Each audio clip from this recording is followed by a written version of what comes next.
Jeg vil gerne fortælle om et studie, vi har lavet, hvor vi har kigget på kirurgikrævende abdominale komplikationer hos patienter behandlet endoskopisk for Waldorf-nekrose i forbindelse med pankreatit. Vi har kigget på retrospektiv kohorte og gennemgået akutte pankreatitpatienter med Waldorf-nekroser, der blev behandlet med minimal invasiv teknik på Hvidovre Hospital fra 2010 til 2022.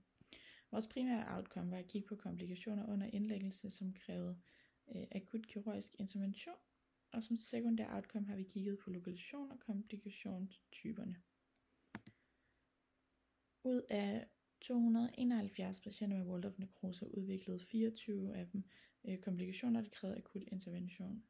Det svarer til 8,9%.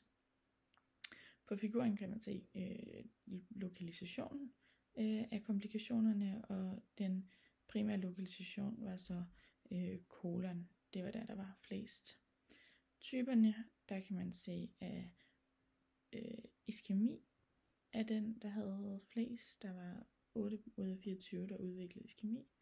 Derudover var blødning, akut compartment-syndrom, stenose, perforation og fisteldannelse de andre, der var repræsenteret.